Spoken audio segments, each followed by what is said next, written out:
Well, we're going to get started with our panel discussion. Before we do, I'd like to ask everyone to please put your cell phones on mute or at least vibrate before the panel discussion. Much appreciated.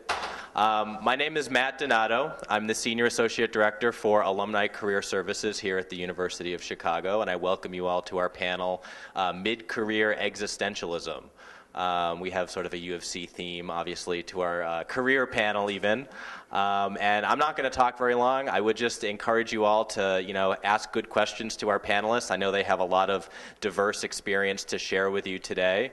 And also, please know that we do have an Alumni Career Services program here at the university, and we're trying to build more career resources for our alumni.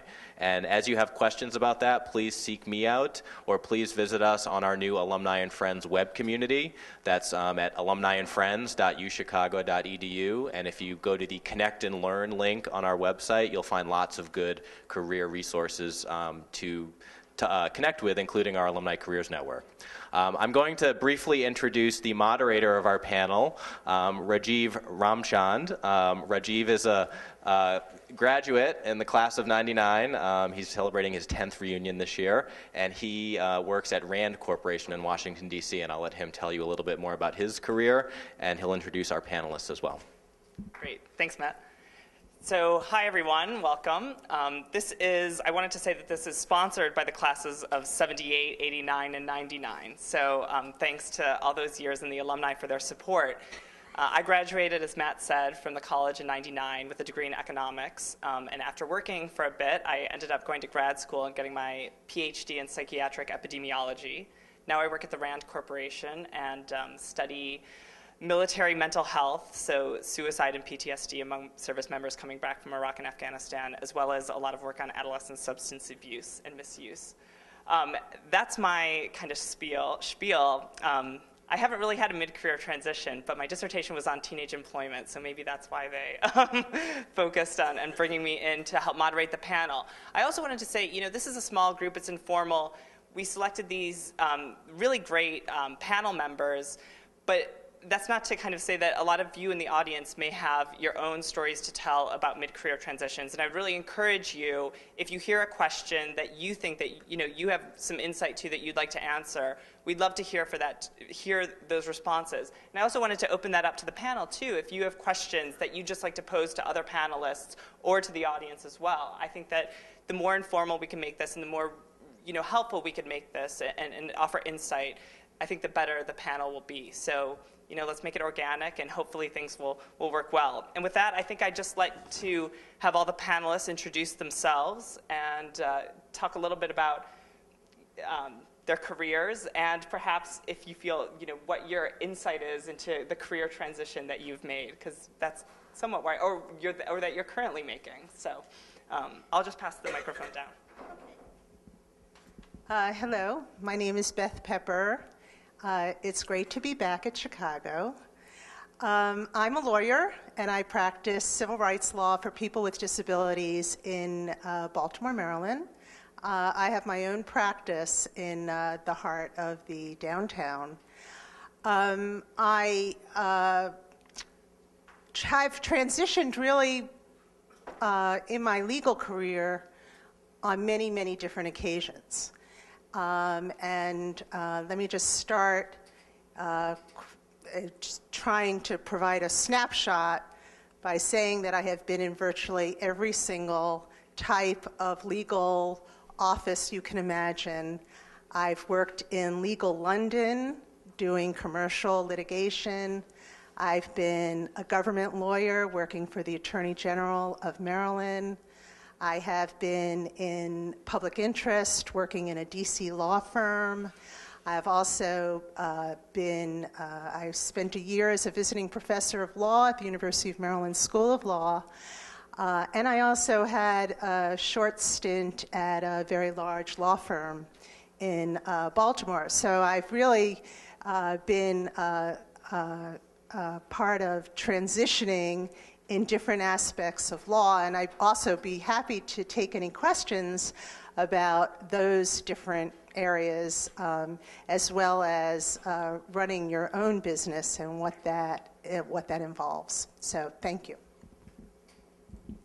Hi, my name's Emile Westergaard. I got a bachelor's here in music in 1989 and was a practicing musician and a school teacher for about 4 years, and then needed to transition my career and ended up starting to write, actually in a family business, about the healthcare industry from a financial perspective, and eventually ended up on Wall Street as a healthcare analyst, and then transitioned to a buyer of stocks, essentially a portfolio manager, and today I run a healthcare fund and invest in public companies. And so I guess the main thing obviously it's a pretty big transition from being a school teacher and a music degree to running a hedge fund, which is what I do today. And yet, in retrospect, the skill set is pretty related, actually, in the sense that music theory, University of Chicago anyway, was a pretty mathematical exercise. It was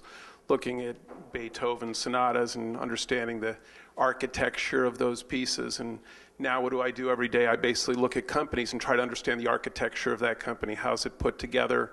How do the pieces fit? And that is a skill set that is actually the piece of the business that I'm best at, and where I bring the most value add, and that I now am good at training people in as well. So again, willing to answer any kind of questions about the process that it took to get from A to B, because it wasn't obviously that simple. But in the end, I do think it was pretty organic in a surprising way. Hi, good afternoon. I'm Lisa Lucas, and I also graduated in 1989 from the college. My degree was from the New Collegiate Division in Politics, Economics, Rhetoric, and Law.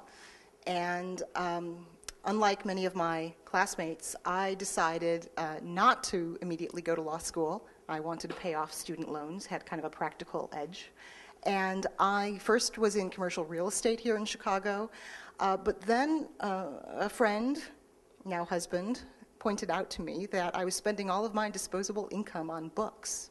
And maybe that was a sign of where my passion really was. And I started at the University of Chicago Press and found that I loved the world of contracts, subrights, copyright. That really turned me on. And that was the start of my career in publishing. I've been in that business since 1991 in one way or another. Several years ago, I decided that I wanted to take that further. I had been in-house at many companies, and I went back to law school, and in 2005 received my JD from the UCLA School of Law. And I again decided to take kind of not the path many of my colleagues were, and rather than going the big firm route, I hung out my own shingle. And I started a law practice that focused on publishing law and related matters. So I work with a lot of authors, small publishers, people all across the publishing spectrum. I also work on matters related to art law, which for those of you who are familiar with the contemporary art scene will know that Los Angeles is an incredibly dynamic area for modern art, contemporary art. At the moment, I feel like I'm at a point where I'm re-examining what I want to do. What I often say is in my real life, I have another passion, and that is for food, and good, clean, and fair food. And I'm the co-leader of the Los Angeles chapter of an organization called Slow Food. And we advocate, we educate, we promote farmers, we promote farm-to-table, farm-to-school projects. And I'm finding more and more that that really turns me on.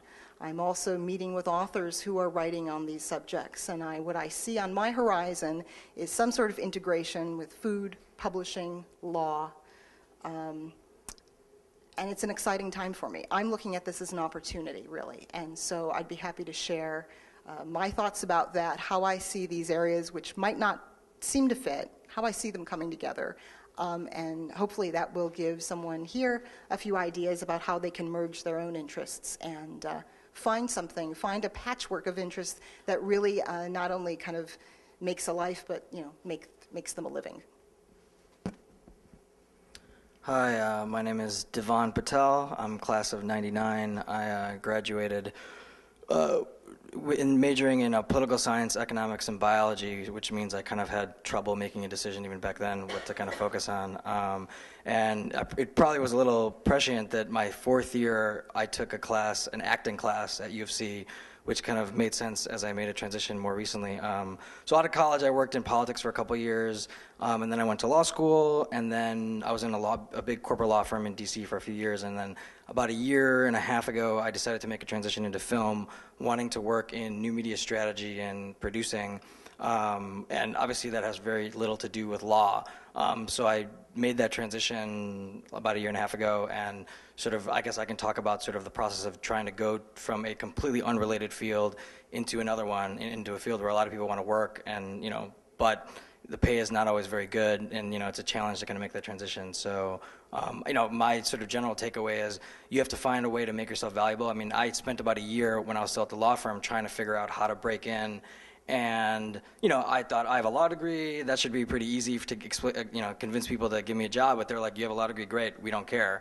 And so basically I had to find a way to be valuable, and eventually I figured out the best way to do it would be to really go there and effectively work for free for a couple companies for a few months. Now, I don't recommend everybody do that, but that was a way for me to basically let them get to know me and then see my skill set, and eventually an opportunity arose where I was able to break in, you know, and so that was just a way that worked for me. And I think that, you know, that's not a strategy for everybody, but finding a way, I guess, to make yourself valuable. I mean, it sounds simple, but the truth is I think I come from a world from UFC where you think credentials matter, and not that they don't matter, but it's one of those things where in the real world, just having a credential is not going to get you in the door. Like, people need to see from day one, what's your value, how can you add it before they are going to give you $1 to do something for them. So that's something I guess I can talk about. Thanks. Hi, my name is Meredith Finkelstein. And I'm also part of the class of '99. I got my BA in philosophy and computer science. And right after graduation, I went and got a job at Deloitte Consulting. I was like amazed someone offered me a job. And I was the first person to quit in my class after 6 months. And from there, it was the dot-com boom, and I became a programmer for 2 years. And it was awesome. I learned a ton, and I worked with fabulous people. And I went back to school to an art program at NYU. It's like a tech art program, and I was there for 2 years.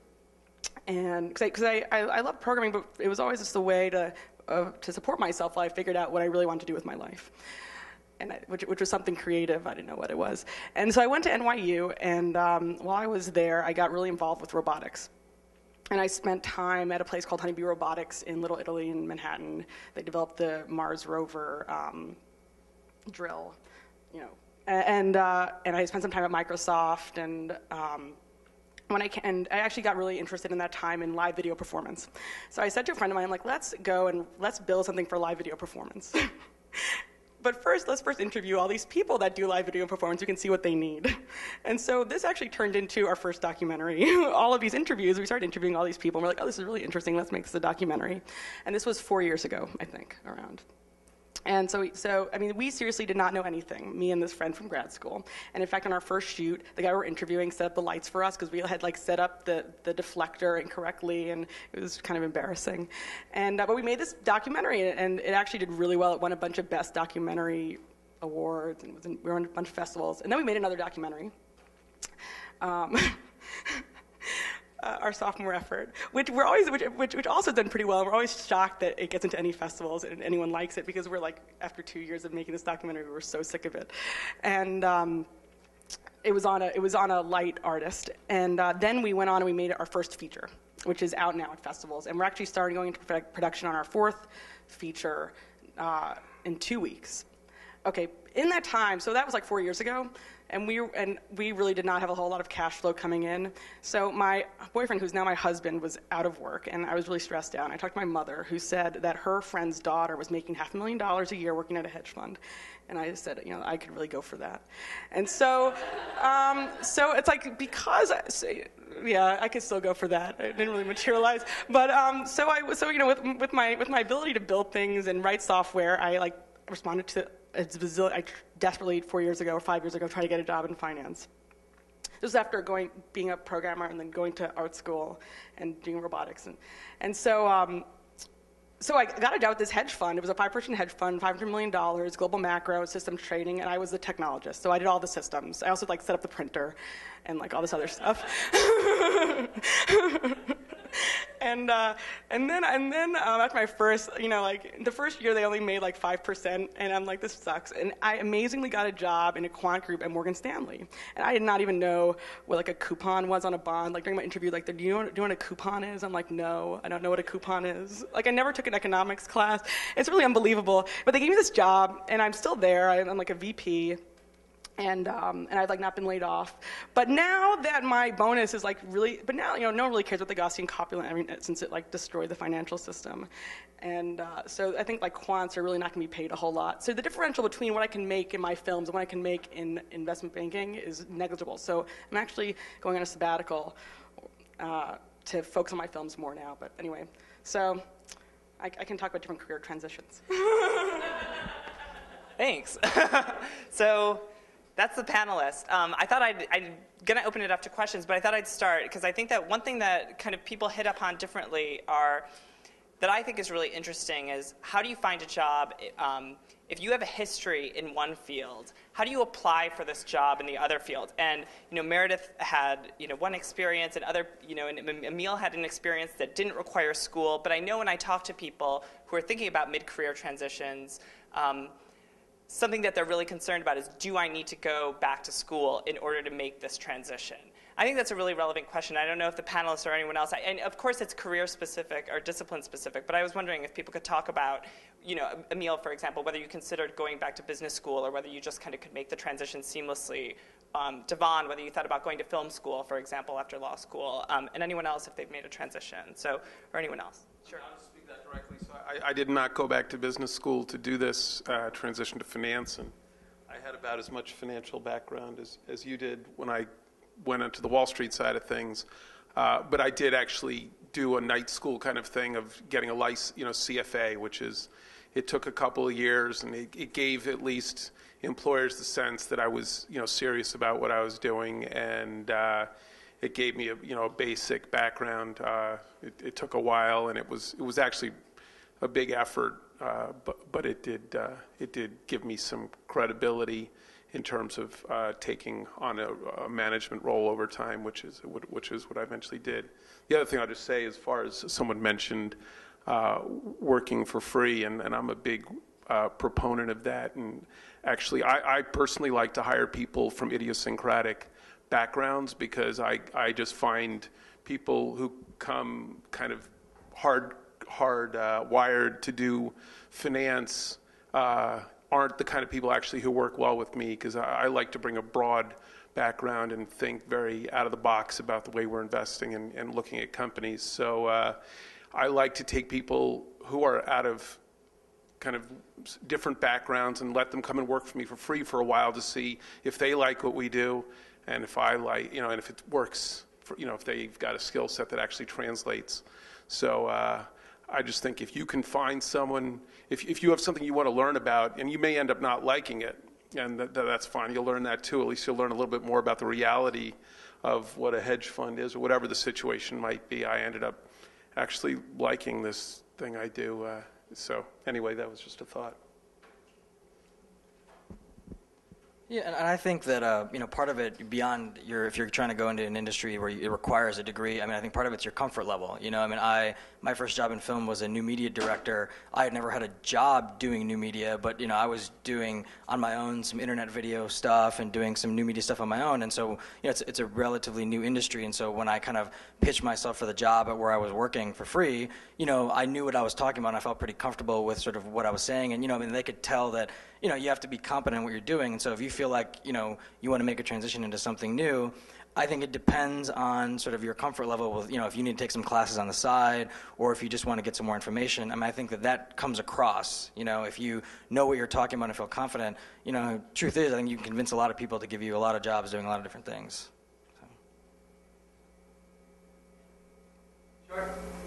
Especially, but not exclusively, in terms of this discussion about working for free. Can anybody comment on the economics of making a transition? Personal economics? When I transitioned, and my career in commercial real estate was very brief, when I transitioned from that into publishing, I almost didn't get the job in publishing, because the woman who hired me said, I know what people are making. at least at that time in commercial real estate, you're going to be taking a 66% pay cut, at least. She said, I can figure that out. I was fortunate at the time. I didn't have, I hadn't purchased a home. I didn't have a car. I mean, I was relatively light in terms of those types of responsibilities. And I felt that the payoff would be worth it. So I really went through kind of a calculation at that time, was willing to take the cut and then work my way back up. Certainly when I decided not to pursue a big firm job and open my own firm, that was another case where I think everyone has a different comfort level, how much risk you want to take on. I also think that in this day and age, a lot of people that I work with are combining things. They're kind of putting their toe in the water where they may not be working full-time somewhere for free, but depending on their industry, they may find a way to get in the door in some other fashion where it's not all in. And they may still be able to bring in some money. So if they do have financial obligations, they can meet them. I mean, we have to be realistic. But I think there are a number of ways that you can massage things. Well, I put a time limit on this issue as well. I mean, it takes me typically 2 months to figure out whether if I tell someone, you can come and work with me for free, and I tell them within 2 months I can decide if this is going to work out, and it will be a job at the end of this if you are good at this. So not a high-paying job, that takes longer, but, at least a real job. So I would just say if you're going to go to someone and say, I'll work for free, try to put some kind of time horizon on it. Sure. Could any of you comment on my situation? I was pretty well compensated in finance, and now I've been homeschooling for 14 years. Certainly rewarding, but not remunerative. My question is, if I looked at, say, a temping job making next to nothing, maybe $9, $10 an hour, which is obviously pathetic, and we could fund that in the short term, does that compromise the ability to get back up to a more reasonable rate of compensation in the long term? Will employers say, you're only making $9 an hour, why on earth would I give you anything close to what you used to make? Or is it a way to get back? Good or bad? I mean, it goes back to, I think, to what he said. You just have to make yourself valuable.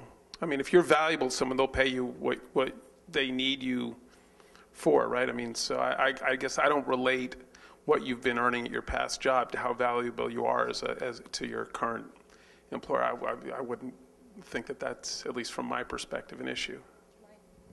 I think, though, Emile is exceptional in that, in really looking for the value in someone. And I do think that your concern is really well-founded. And there are a lot of people who look at employment candidates, even in relatively sophisticated positions, and there's almost a numbers game, or kind of they expect you to fit certain slots, and if there's any aberration, that maybe makes you less attractive right off the bat, even though for someone like Emile that may make you interesting and potentially attractive. Temping doesn't necessarily make No. sense. Interesting. I'm just saying. But depending on what they're doing, it's how you want to look at it. What I think is important is that when you have that concern, that you really give a lot of thought to how the narrative of your story, of how you got from here to there and why, and really understand it and be able to talk about it in a way that is more than, well, I decided I needed some money and I wanted to get out of the house and I got a $10 temp job. I mean, what were you working toward? What are you working toward? How do you see that as helping you? And I think that if you can work that out in your own mind, it will go a long way toward impressing someone with whom you're speaking about a job. Also, if you're going to be working for a big institutional firm, if you're hired full time, there's certain they're like pay levels. Like they're not. So if you're going to be working in some area, like you're going to have to make whatever it is that people at that level make. So if you're temping for a company and they hire you full time, they're going to have to pay you whatever it is that someone at that level makes. Does that make sense? I don't know. Yeah. My question is a different spin on your question, which is very directly, did any of you have kids at the time you were doing career transition? As a parent. To Emile. Yeah. Yeah, I collected unemployment checks for a while during the transition with a he's a 1-year-old boy at the time, and that was a pretty intense experience. It definitely, I mean, to the point of the level of flexibility, obviously, in terms of anything. I mean, if I have today 4 kids, so my level of flexibility in terms of what I can do personally is a lot less than it might have been, and that's I don't know how you get around that. I mean, that's just the reality of. But I also I'll put one other spin on that, because when I went from doing music to ending up at Bear Stearns, which is really where I started as a real Wall Street guy, and I was starting at the kind of the junior grunt analyst and everyone else. I was at the time I was about 30, and everyone else at my level was pretty much right out of college, because it wasn't even pretty much an MBA slot at that point.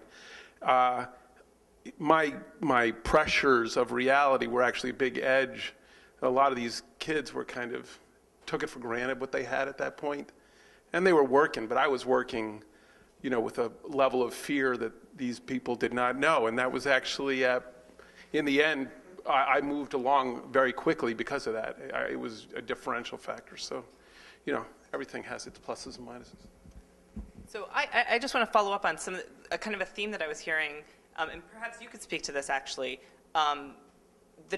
When people are making this transition, what is the thought process, I wonder, when you make the transition to leave the job market to focus on kind of raising a child for a parent?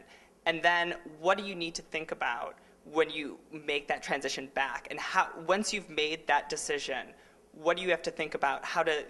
What's your narrative, and what do you have to sell yourself when you have this gap in your resume? Sure. Other reasons to leave the workforce. I've spent 7 years trading options for my own account. And, for a number of reasons, I'm considering going back into the formal workforce. One thing that's awful lonely sitting in an office staring at a computer. So, I've been out of the formal workforce for quite a while now. So how do you explain these spells, is what you're saying? Well, how do you strategies for re-entry in the formal workforce? Yeah, so I guess there are two questions. I don't know if anyone is interested in that first, which is that transition when you make that decision to go out of the workforce for whatever reason. But then the other one back in, yeah. Yeah, the one back in. Well, I think it's important to portray that time off as something positive, it's a time of opportunity, and something that you don't have to accomplish. And how do you do that on a resume? You don't necessarily do it on a resume. You can either do it in a cover letter or during the interview process. Because on a resume, it's yeah. So I guess, but that's for your introduction in, right? Right. I mean, you say I had a lot of money saved up. I had an opportunity to travel. I had an opportunity to raise children. It was an investment in my future. They would be there to care for me in my retirement. We hope. Actually, I'd like to respond to this one. So you're homeschooling? That is a skill set. I thought about homeschooling. My kids are going to school. What you're doing is very difficult, and it has tremendous skill sets for project management, but there are all sorts of facets to it, and there's a whole different style of mid-career resume. You do not use the same resume that you have going out of college. And I'm blanking on the name of the woman who has like 4 books on this. Wendy, it's maybe Indeed. But she has a whole series of books on how you structure a resume that has that kind of experience. Because what people care about, I believe, is the narrative, your point, is that you sell yourself on your skill sets, what you're doing, what your focus is. No one's paying for homeschooling these days. I'm not sure why, but they're not. But it doesn't mean that you actually aren't doing tremendous work with tremendous skill set that has tremendous value. So the question is, how do you actually package that to leverage that value? And it's not about a conventional resume, and it's not about what you're being paid. It's actually about using a different format, potentially, to actually showcase what it is you can do. And as someone who, one of my career transitions has been into life coaching, that's one of the things that a life coach is good for, is helping you figure out how to bring that. Maybe the panel could talk a little bit. I have a small business, and resumes cross my desk every once in a while. A few years ago, a resume would cross my desk, and you'd look at the narrative, and there are all kinds of options. It seems like it's much worse. I mean, right now. That is that if someone's been out of the workforce or someone is transitioning, the first thing that goes through your mind is, well, they're collateral damage from the recession, and this isn't a choice that they. And the narratives, it seems to me, are harder now than they were. I mean, a few years ago, I was really interested in the narratives, and they were all very interesting. But now, I think it's a harder time to write. And to that point about schooling that I brought before, we see the same thing in admission to in applications to graduate school. Yeah. Whether the person is passionate towards something, or whether schooling is something to do to ride out the recession. I don't know if people have comments. One thing, though, that I would suggest in terms of how do I come up with this narrative, or how do I come up with something that, how do I see myself from outside myself? It's very difficult when you're in the middle of it sometimes to come up with a narrative that's compelling. I think if you're someone who has kind of lived an examined life or tried to, you can be your own worst critic, and in a job search, your worst enemy.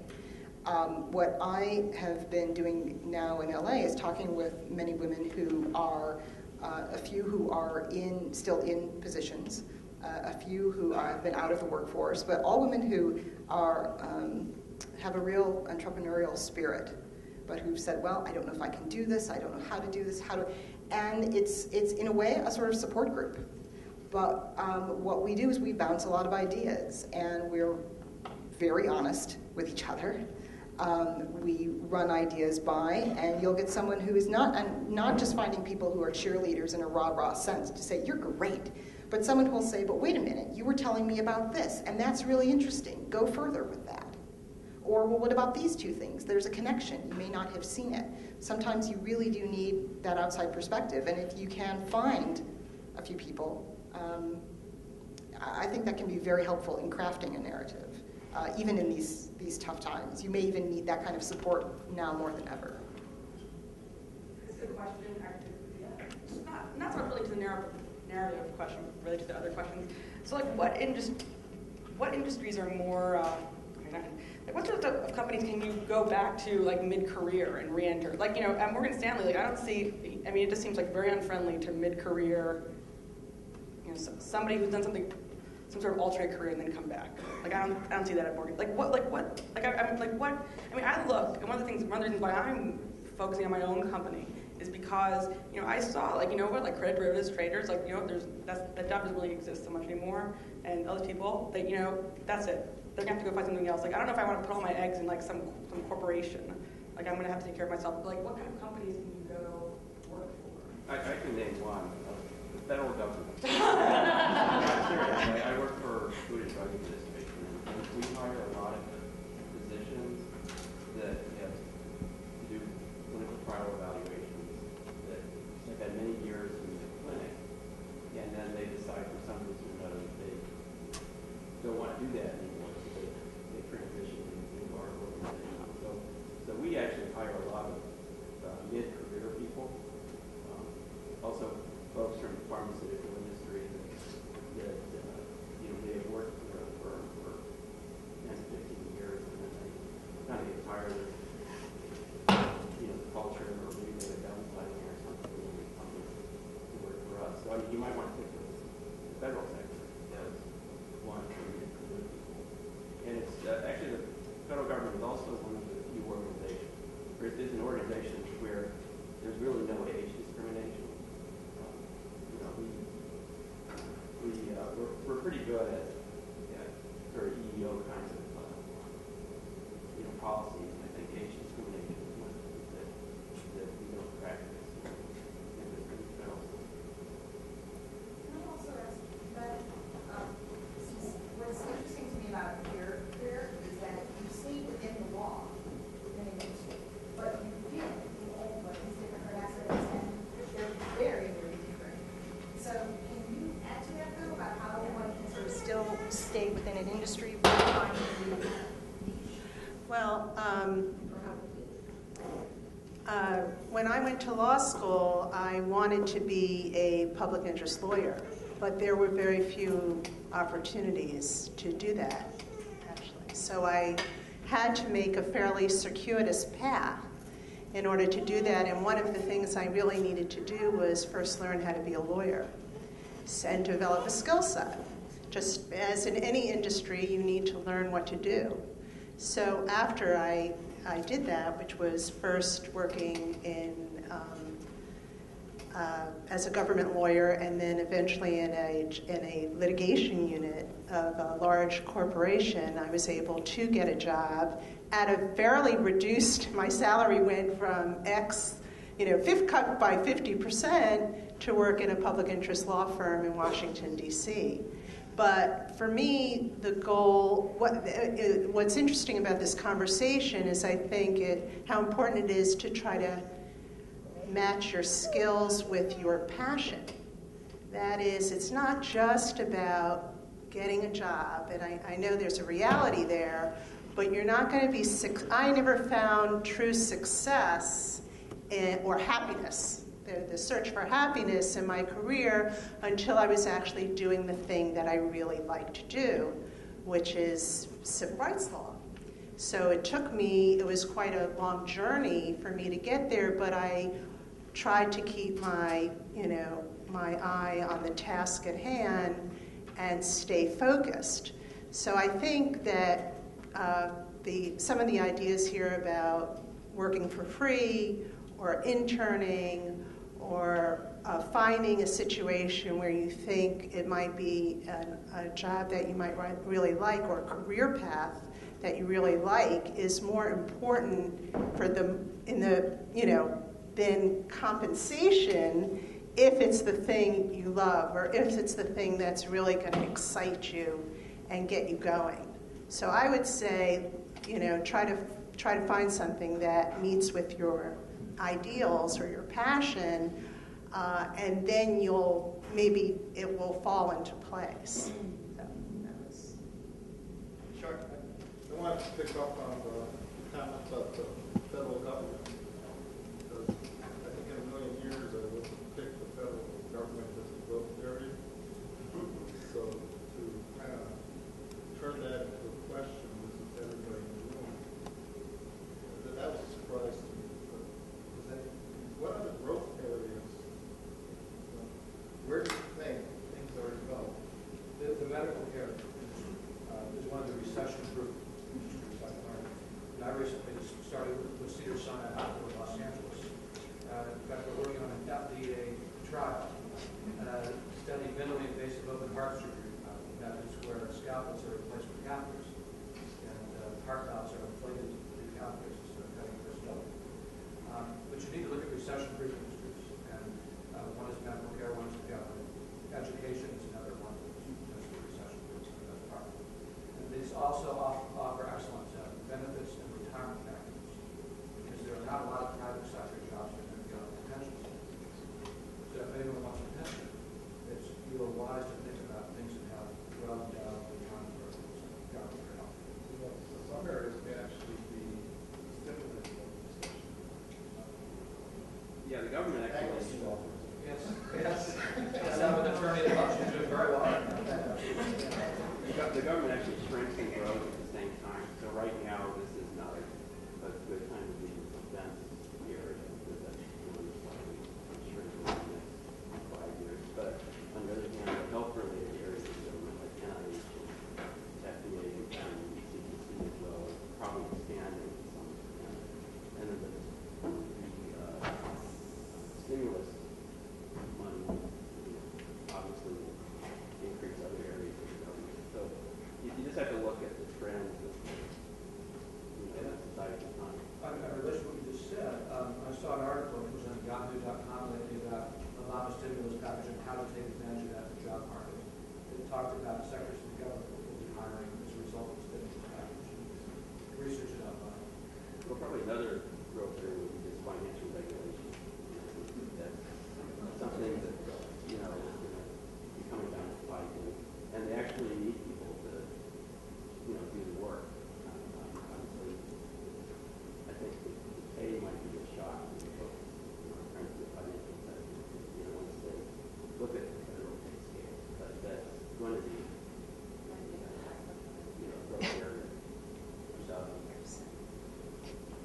Well, it seems like there's kind of two different things. It seems like when we're talking about mid-career transitions, then I mean, I guess there's three different categories. It seems like there are people who are perhaps unsatisfied with one job and looking for the sectors that are hiring.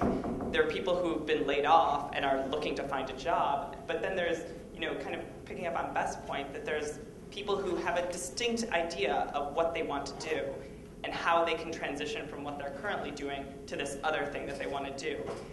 And it seems like in crafting your narrative, I mean, it seems like these are different things, and they kind of require, there are different questions that go along with each, and strategies that go along with each, too. I found as a recent, in the last 10 years, graduated from the University of Chicago, there's definitely this pressure to succeed.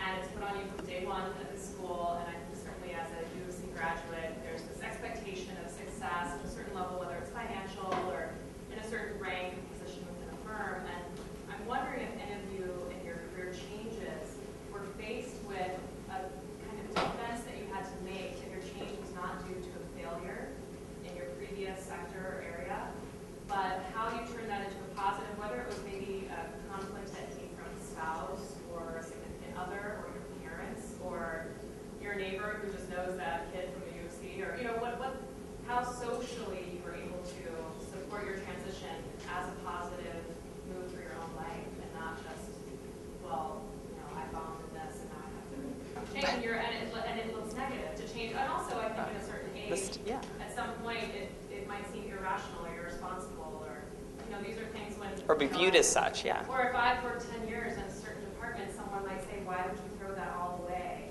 to now do this? And, it's hard to justify, I think. And I wonder if that faced with you or if you had to make that justification. Yeah, sure. I think that in my own experience, I have to first justify it to myself. If I'm fighting with myself about something, I'm not going to be very convincing to anyone else. So I think that if you wake up in the morning and look at yourself and say, no, this is the right decision. I know this may seem a little screwy. Yeah, it is screwy. But this is what motivates me. This is what drives me. This is where I see myself in 10 years, and I've got to do these things to get there.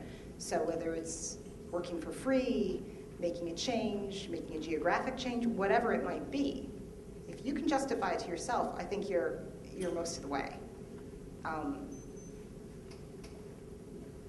And I also think that, part of it is, you may not know if you do want to make a transition, like let's say you're saying, I want to go from X to Y, you may not even know exactly what Y looks like. So that can even be more of a challenge when you're leaving X to go to Y, Z, 1, 2, 3. And I think part of the problem becomes, I think part of what we have to deal with is think about, well, I'm in a process, right? I mean, sometimes you're not going to figure out Y, Z, 1, 2, 3 unless you sort of take some sort of leap to get there. And I think part of it's getting comfortable. I agree, at the end of the day, it's about being comfortable with yourself, but you want to make sure you say, well, even if I don't know if this thing I'm jumping into is exactly what I want to do, let's say if you know you don't want to do what you're doing, and you figure out a plan to kind of pursue things to figure out how that's going to work for you, I think if you get comfortable with that, then that can move you forward. Because I think that, things always the grass is always greener on the other side, and you might get into a new thing and realize, wait, this is not exactly everything it's cracked up to be. But if you're in that process of figuring out what you want to do, I think that as long as you commit yourself to that, you want to find what works for you, and if that's not that thing, that's a negative answer is as good as anything, right? Well, I tried this and this is not working for me. So. So you were talking a little bit about the risk of going into a career that has a lot of uncertainty, and I was just wondering, based on all of your transitions, did you have, just logistically, did you have like a fail-safe, or if this didn't work out, if this jump to this career didn't work out, I would do this, sort of, what was your personal strategy in the changes? No. That was a fear factor, I guess, at least at the time, I was just, I guess it's hard, I think at any point in time, particularly now, but I think when I was doing this too, I didn't have any options sitting there that I could choose that would support my family. In fact, it took me 6 months to come up with one. And so, but I'm sure there's other people that have different experiences. Well, I definitely am very sensitive to cash flow. lack of cash flow. So I know I definitely always have plan B. So like I'm leaving, working my films full time, but like I'm, writing iPhone applications for other people. I mean, I definitely have plan B. But the whole thing is that I try not to let whatever my plan B is detract from whatever my main goal is. But I don't know. It could be maybe that's a distraction. I don't know if it's a good thing or a bad thing. I've been working these last few years while making my movies, and at an investment bank. And I mean, it's totally exhausting, and I couldn't do it with a kid, which is like one of the reasons why, if I want to have children, I have to pick one and or something like that. Yeah, I mean, I think it's something to be sensitive to. Like, what's your do you have another option for generating cash flow if you can't generate it? I have friends, they have a toy company, like they rent out part of their apartment if they don't sell enough toys. They like have a boarding house in their apartment. I mean, that it is, it's tying them over. It's like a really young company, but it's like, yeah, like that's like the reality. I got a master's from the University of Chicago. I got a master's from the University of Chicago, and I was previously in journalism before I went back to school. And when I came out, the wire service that I worked for was closing, and the journalism industry basically was very little any jobs. And I had some experience in journalism, but not enough where I was remarkable. And I had to look at other industries completely unrelated to my skills and interests to some extent to try to find a job. And I'm consistently finding, no matter where I apply, whether it's somehow related to journalism or not, I've consistently found that I've been told that I'm either overqualified or because of my master's degree, or that I'm underexperienced. I don't have enough experience in that field. Currently, I'm working in teaching. I'm trying to stay in that field just because I feel like I really want to be more of an office job. But I did give it a try. The job was, knew somebody that got me, but that person told me, the person that got me on board told me that she would realize that I was at the University of Chicago. She would never have brought me on board because I was way too overqualified. She thought I guess my degree was too messy, even though I told her University of Chicago. She just couldn't make the connection. So I feel like I'm discriminating against because I'm smart, or my degree is from the University of Chicago. Seriously, it's been so many times.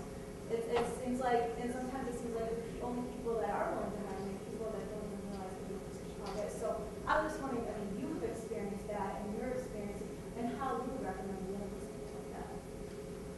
I want to speak to that one because I was at an alumni conference in San Francisco a couple of years ago. We had 200 of us in a dining room at the Palace Hotel, passing the microphone, speaking about exactly what you said.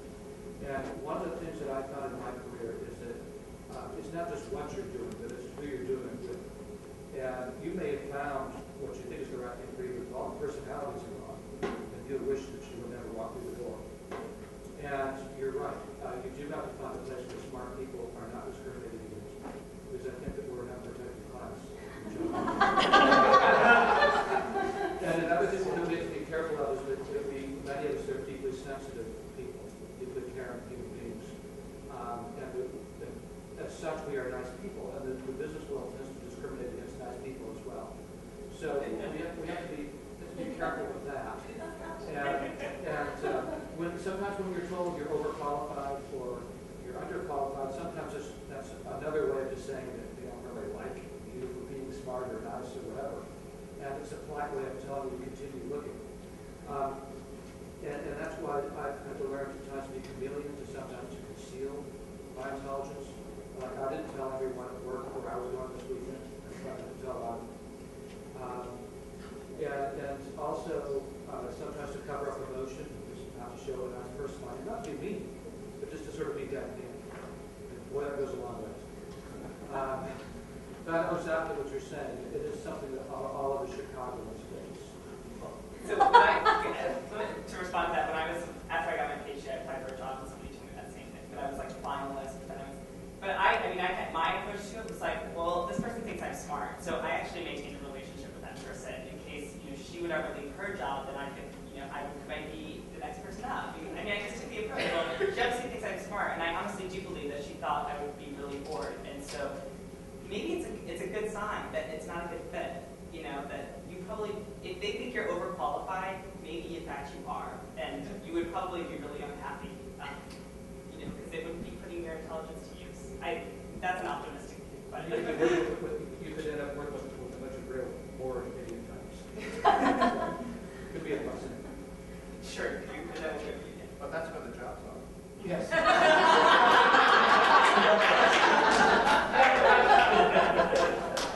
Related to this line of questioning, I would like to ask kind of a question with the understanding that what happens in this lecture hall stays in this lecture.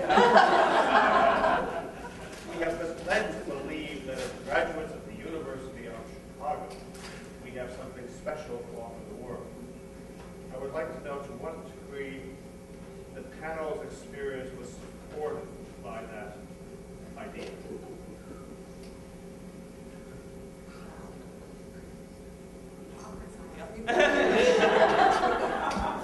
No, I was talking about the fact that my music degree, I think, had a lot of, and it wasn't just the music piece. I think it was, at least, because what I do is essentially economic analysis, which it's a lot of, about the health, I specialize in the healthcare industry, so I'm trying to, and I'm not technologically, I don't have a PhD in any kind of technology, but I've, for the last 8 years, kind of been picking up, or 15 years, what I said, 15 years been picking up healthcare technology, but absolutely, I think U of C, from a great books perspective, and just having a very open architecture in my head for looking at problems and putting them into a different perspective, because I think, a lot of people I work with look at things in a 6-month perspective on Wall Street.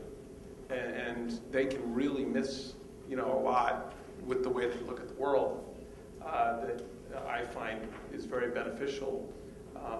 You just have to balance it against, the other way of looking at things. You can't go and say, well, I'm right and they're wrong.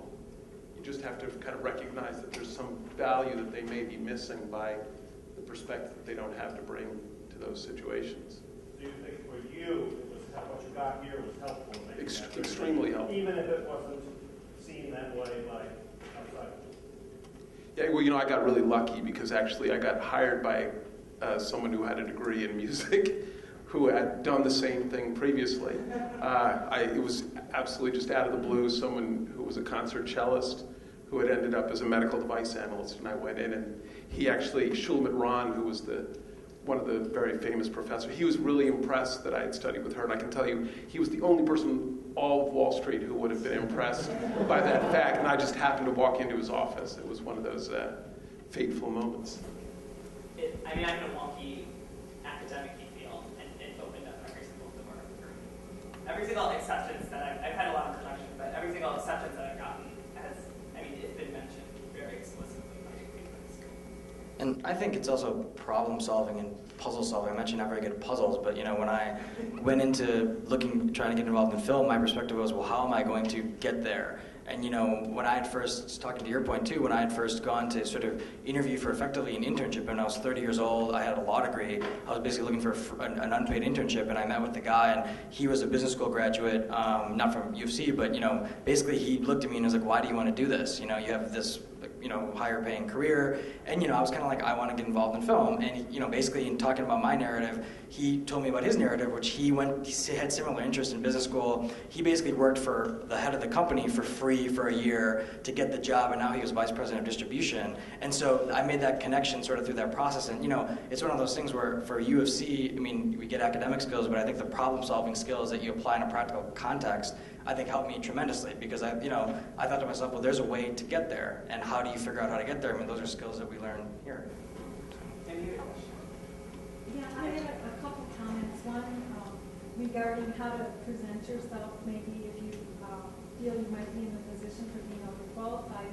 Some years ago, and I had numerous transitions and gaps in my career, lots of different narrative lines. And at one point, I had 3 different resumes. I had one that just had my BA, one a BA and MA, and one a BA, MA, and PhD. And I think there's a little bit of an illusion that there's one narrative. There isn't a narrative for for the business world. There's a narrative for the academic world. Everyone, there's narratives for each different setting. And there's the narrative that you tell yourself your own understanding of how you get to where you are at any given moment. That I would never tell to anyone in a job. I would tell to Beth, who's my friend, but I'm here. But, so one has to be very clear what these narratives are and what their purpose is and who the audience for them is. Yeah. Sure. About the narrative question, I'm struggling now with very concrete manifestation of the narrative question. And I'm speaking of the genre of the cover letter. I've been struggling with the words, my experience in the business world, and the domains of knowledge that I've mastered and those that I haven't. And I am working through this problem, writing down a cover letter that would serve in my approach to different kinds of industries that capture my interest. I've written versions of cover letters and shared it with friends who operate in those industries to get a sense of their reaction. And I hear very surprising things. Like you're using, I hear sometimes you're using too much jargon, for instance, from someone. But some of the different perspectives are mutually incompatible. So I'll have someone from a technical industry. I come from the last few years I worked in IT consulting. They'll say this sounds more like strategy to me than very technical. And someone within strategy industry will say, it looks like your background is more technical than strategy. I seem to be in this strange boundary layer, and I don't know how exactly to shape the cover letter to represent who I am in each industry. And each decision maker who I send it to may or may not respond to the language that I use in working to make an approach to them. So how exactly how do you level up on language? How do you level set and make sure that your language matches the person you're speaking to?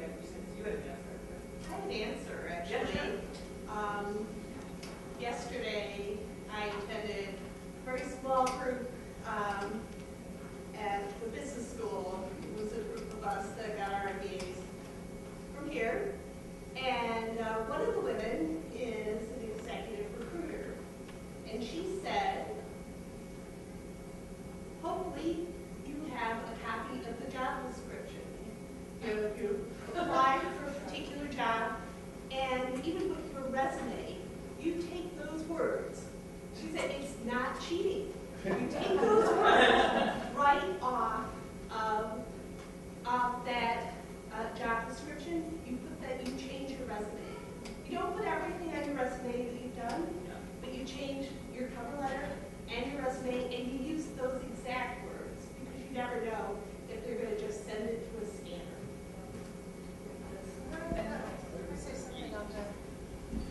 I mean, in the legal profession, for example, before you send in a cover letter, you're going to want to investigate who it is you're trying to get the job with. I think, presumably you've done some research about the employer and what they're looking for, and I would think that would help inform your approach in your cover letter. I mean, does that make any sense? Along with plagiarizing the job. I'm also warned that the decision maker may or may not be the HR rep, and the HR rep may or may not be responding to. So skip HR. Yeah, it's go for HR. That's how you. Yeah, stay as far away from HR as you can. Don't ever interview that. Right. HR job basically to match you. And if you don't clearly match in every respect what the hiring manager said that he or she wants, HR will beat you out. So it's far better to go for the hiring manager and convince them that you are an enhancement of what he or she thought they wanted. Cold call. Yeah, and we find out the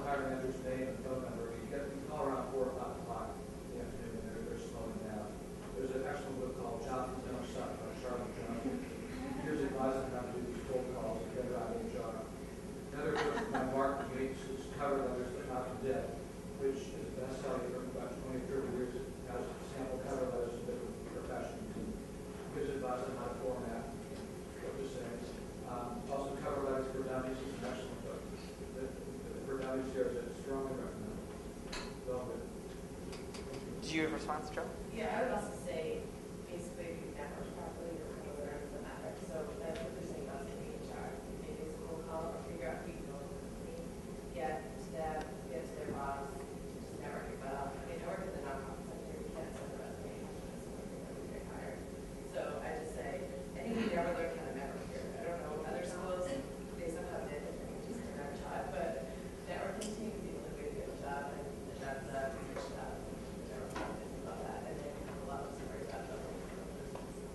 Yeah, just to cover letter. So in film, like I rarely read a cover letter, and if I read it, I never like, oh, I'll hire this because they read a cover letter. Generally, it's like, oh my god, they sound like such a jackass. And then finance also, I never read the cover letters. Like I always scan it. I look for like red flags, like personality. I read cover letters a lot, and I can tell ones that are written specifically for the job position, and you can see, canned ones are really easy to spot out, and ones that are like list, you have to know what you want in that first sentence of the, what you want to do, and it has to be in clear, crisp language, and your background should be evidence that you want, or that you follow. That's the narrative that they're talking about in a very structured way. So if you're reciting your resume, and I had to read, Metcalf Fellow applications, and so many of them were just so typical. They were all the ones that stood out are the ones that stood out, that weren't canned, and they didn't just reiterate their resume. It was so easy to, it's so easy to throw away a cover letter. To kind of get in good with them as well.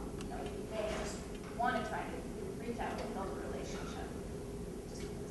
Well, especially if they're going to pass your resume along, it might be good to know them so that they pass it. Sure. I work in the technical area corporation. I don't think I have ever read a cover letter. In retrospect, I guess HR gets them closed mouth and gives me the resume. That's interesting. Hundreds of resumes. I don't think I've ever read a cover letter. I've never received one. Sure. Hey, I just have a question for the panel.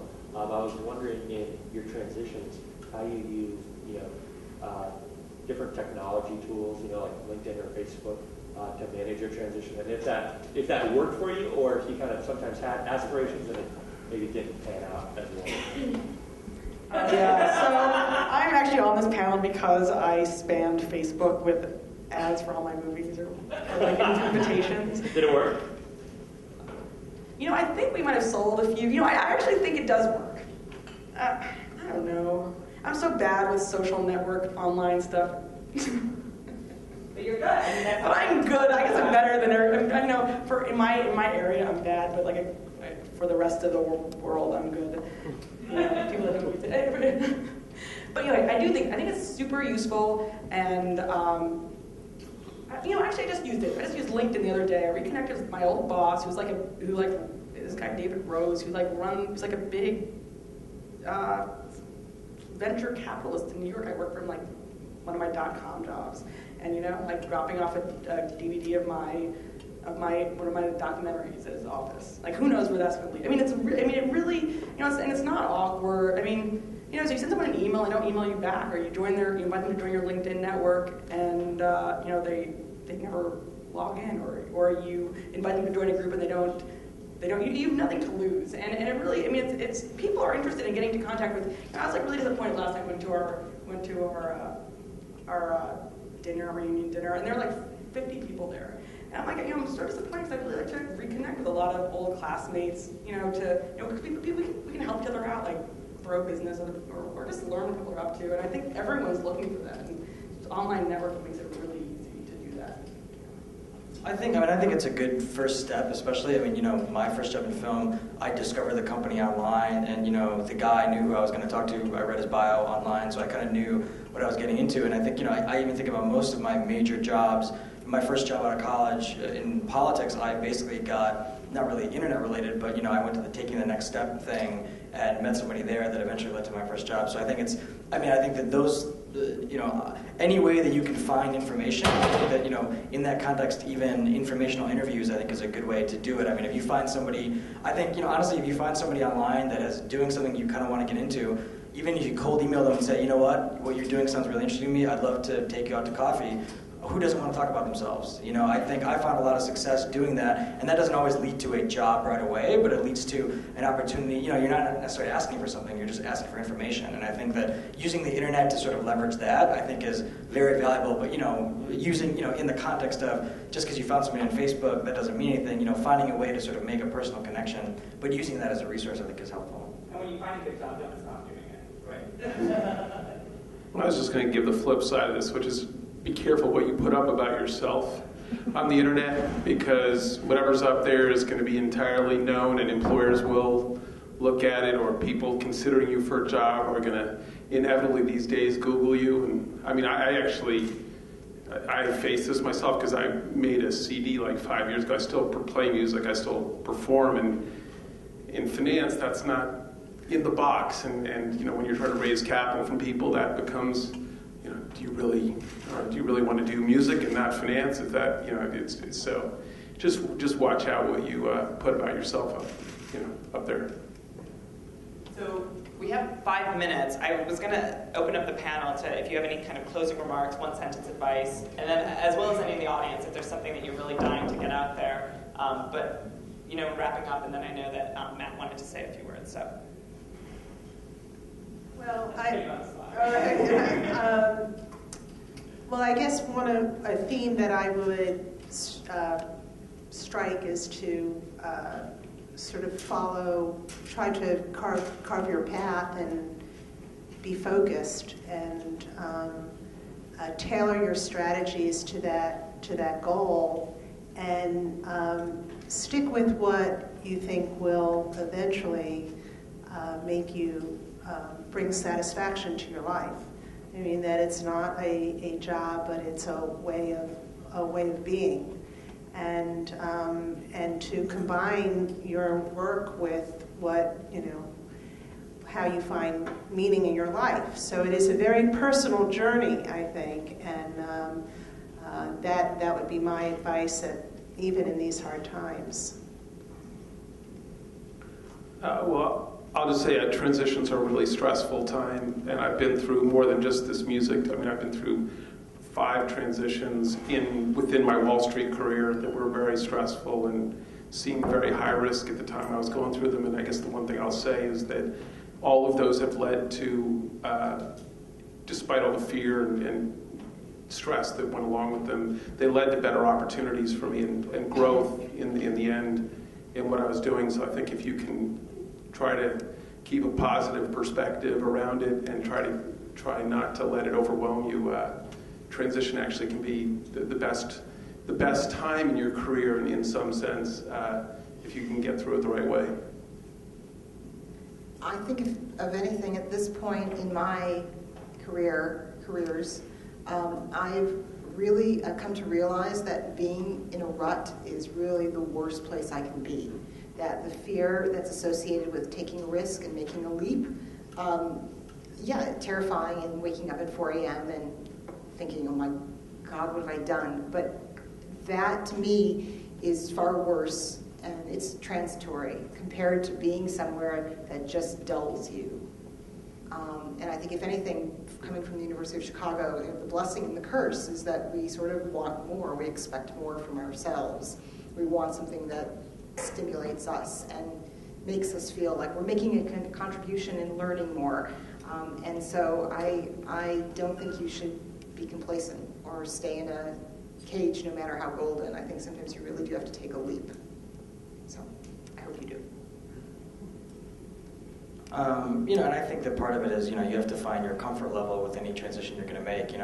I think that, some of us have taken sort of big leaps, some of us have taken incremental steps, and I think it's important to not be complacent. I think that's easy to do, but at the same time, if you don't think that, leaving your job and sort of going out there is a way to do it, then you probably shouldn't do it quite that way. Or think about what the best way would work for you. I think that getting knowledge, talking to people who are doing what you want to do and figuring out how to get there. I think we've all sort of experienced it effectively.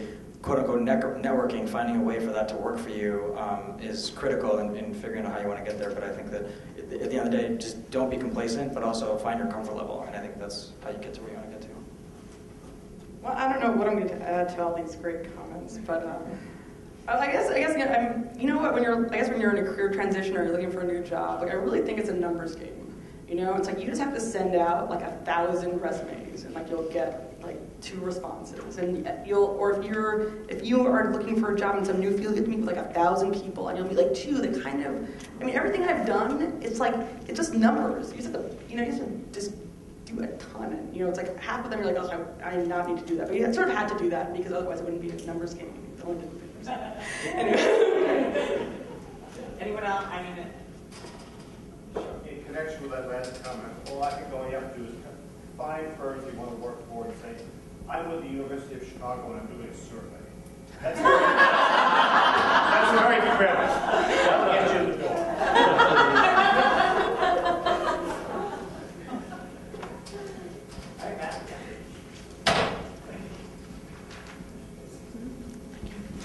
I just wanted to thank all of our panelists for being here today. Can we give them all a round of applause?